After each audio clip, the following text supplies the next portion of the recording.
I absolutely love what I do. I can't emphasise that enough. I know people say I love my job, but it's more than that. It actually feeds my soul, I would say, doing the work I do. It's something I'd been interested in for many years. I'd attended a lot of funerals and would sit and think, I could do better than that. But I knew to give being a celebrant 100%, I would have to have left my job in care management. I was working full time, and financially that just wasn't an option. Ben, my son, lived with cystic fibrosis. I always knew that his life would be limited. When he was diagnosed, his life expectancy was 19 and he died aged 30. When it came to his funeral, I didn't actually realise I'd written his eulogy until the celebrant came to visit and I handed him what I'd written and he said, you've left me nothing to do. And I think it was after that experience and I found it so cathartic writing it, I thought, yeah, this is the path I want to go on. Ben had a really good job, and with that job came a healthy death benefit. I felt really guilty having this money sitting in my bank because I wouldn't have had that money if Ben hadn't died. And it was important to me to use that money to honour him.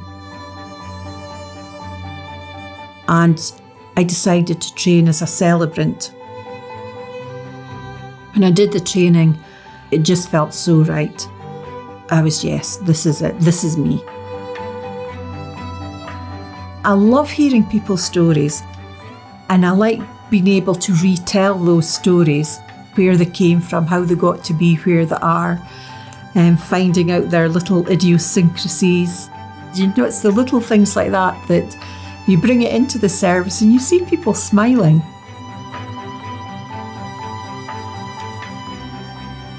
I would like people to come to me before they go to the funeral director.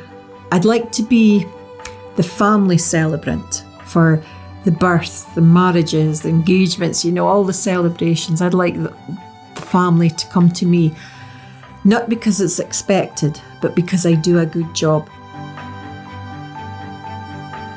I genuinely care about doing the best wedding you can have, the best baby naming you can have, the best funeral service you can have. I think it all goes back to when Ben died and the journey that I went through and just knowing what made a difference. I understand the processes that people have to go through, and I know what support I needed and maybe didn't always get, and I tried to be that support for them. So I think it's the ability to put myself in their place that helps.